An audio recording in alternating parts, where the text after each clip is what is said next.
क्या होता है तो आपके लिए भी वो साधारण पुरुष है। जैसे कोई अधिकारी अपनी वर्दी में ना हो, ऐसे साधारण आके बैठ जाए तो नहीं आप लोग हम लोग पहचानते तो वो साधारण है। जब कोई उसके बारे में महात्म बतलाएगा कि ये भैया ऐसे है ऐसे, जब हम आपको जानकारी होगी तब हम आप लोग सम्मान करेंगे उसे।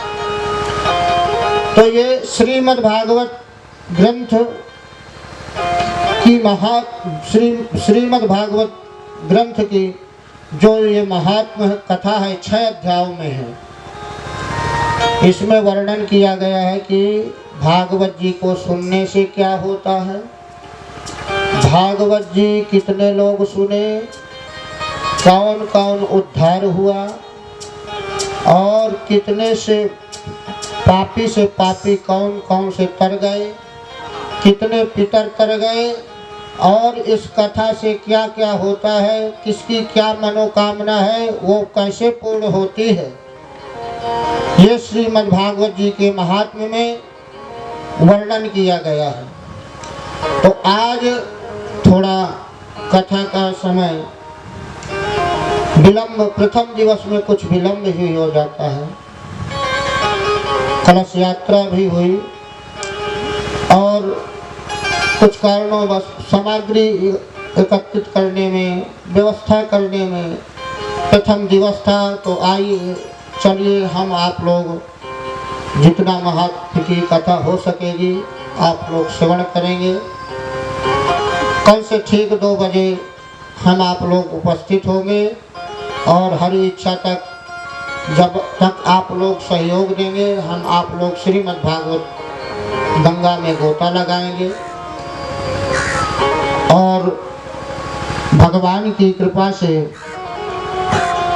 ये भागवत कह देने मात्र से ही व्यक्ति का कल्याण हो जाता है। भा के कहे से भक्ति मिल जाती है, गा के कहे से ज्ञान हो जाते हैं और वा के कहे से ब्रह्म बोध हो जाता है, ता के कहे से तत्व बोध हो जाता है।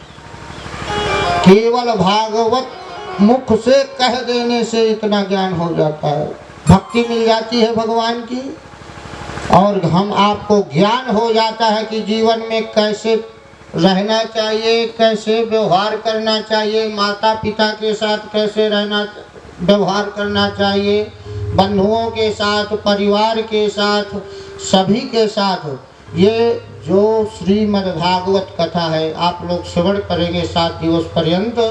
हम आपको जीवन में जीवन कैसे जीना है ये हम आपको सिखाते हैं। सभी ग्रंथों से हम आपको ज्ञान होता है कि हम आपको कैसे जीवन यापन करना है और अपना धर्म करते हुए परम धर्म की ओर कैसे बढ़ना है, ये ग्रंथों से हम आपको ज्ञान प्राप्त होता है। तो भगवान की कृपा से हमारे परीक्षित रूप में राजकरण जी के मन में, हृदय में ऐसा भगवान ने कृपा किया कि श्रीमद् भागवती गंगा में गोता लगाना चाहिए। भोलेनाथ की कृपा कहें हम आप सभी लोग, क्योंकि ये भी कलयुग में कहते हैं 100 बाधाएं आती हैं धर्म पे चलने पर। वही व्यक्ति कर सकता है जो 100 बाधाओं से लड़ सकता है, वो धर्म पे चल सकता है। क्योंकि कलयुग का काम है कलह कराना, 4 जगह उसका वास होता है, जुआ, मदिरा, अहिंसा, जहाँ हिंसा होती है और जहाँ पर वैश्यालय में, यहाँ कलयुग क्या सोचता है कि हमारा राज चल रहा है। जब हमारा हम राजा हैं तो जैसे हम कहें वैसे चले, तो आज कलयुग के कारण ज़्यादा उधर लोग भी भग रहे हैं।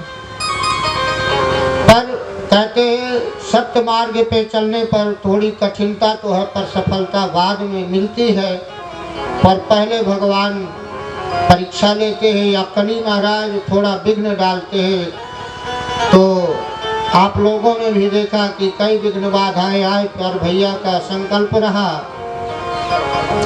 हमने ये भी कहा चलो टाल देते हैं और आगे बढ़ा देते हैं, कोई ऐसी बात है तो नहीं। कहा जो समय जो डेट हो गया है महाराज, अब चाहे जो हो जाए वो होने दीजिए। तो हमने यही कहा था कि घबराइए मत, भगवान सब पहले थोड़ा परीक्षा लेते हैं पर सब मनोकामना पूर्ण करेंगे। श्रीमद् भागवत जी की कथा जो जिस भाव से 7 दिवस पर्यंत आप लोग महात्मा में श्रवण करेंगे, जिसकी जो अभिलाषा होती है वो आके पंडाल में बैठ करके या कथा श्रवण करता है यहाँ आकर के, तो कहते हैं भगवान श्री कृष्ण भगवान उनकी सभी मनोकामना जो जिस इच्छा से आकर के श्रवण करता है, पुत्र की इच्छा से, पितरों की मुक्ति की इच्छा से, या रोग बाधा से दूर होने के लिए जो जिस भाव से आकर के 7 दिवस पर्यंत नियम पूर्वक कथा सुनता है, व्यास जी महाराज कहते हैं उसकी सभी मनोकामनाएं भगवान श्री कृष्ण भगवान पूर्ण करते हैं। तो कहते जब जन्म जन्मांतरों का पुण्य उदय होता है तब ये श्रीमद् भागवत की गंगा में हम आप लोग अवगाहन करते हैं। भाग्योदयेन बहुजन्म समर्जितेन सत्संगमं च लभते पुरुषो यदा। कहते हैं भाग्योदयेन बहुजन्म समर्जितेन, जब जन्म जन्मांतरों के भाग्य उदय होते हैं तब हम आप लोग श्रीमद् भागवती गंगा में अवगाहन करते हैं या कथा श्रवण करते हैं। नहीं, बहुत से लोग सोचते रह जाते हैं कि आज कराएंगे कराएंगे, समय निकलता जाता है, पर जब तक भगवान की कृपा नहीं होती, अपने पुण्य उदय नहीं होते, तब तक हम आप लोग धर्म कर्म नहीं कर पाते हैं। तो हम आपका जन्म जन्मांतरों का भाग्य उदय हुआ है।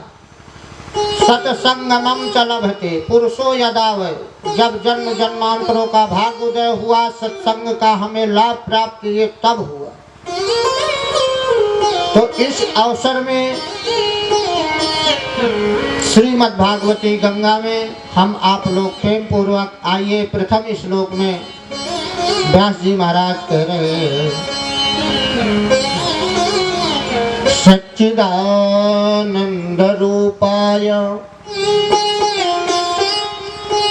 विश्वोत्पत्त्यादि हेतवे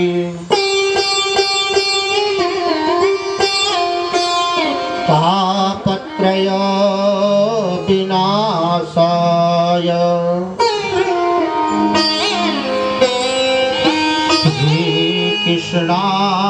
कृष्णाय वयं नमः।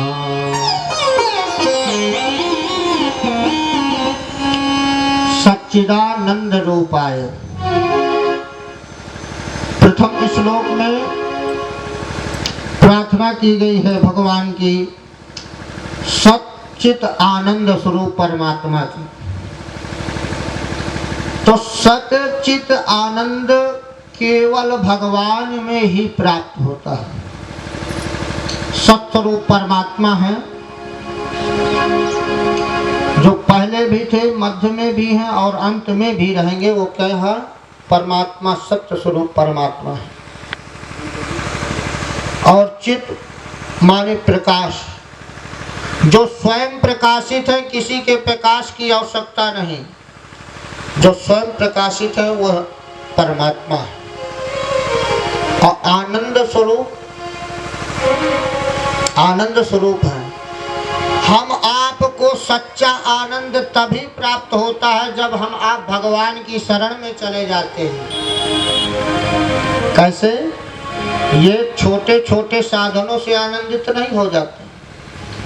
अच्छा भोजन मिल गया तो कह देते आनंद आ गया। ये आनंद क्षण भंगुर है। सच्चा आनंद कहाँ प्राप्त होता है? परमात्मा के पास। वो आनंद मिल जाने के बाद वो आनंद स्वरूप जब ही परमात्मा है, तो आनंद भगवान के चरणों में इतना मिलता है। ये तो क्षणभंगुर है, अच्छा कोई भोजन खिला दिया, अच्छा स्वागत कर दिया, मान सम्मान कर दिया, तो आप आनंद समझ बैठते हैं। वो आनंद नहीं है।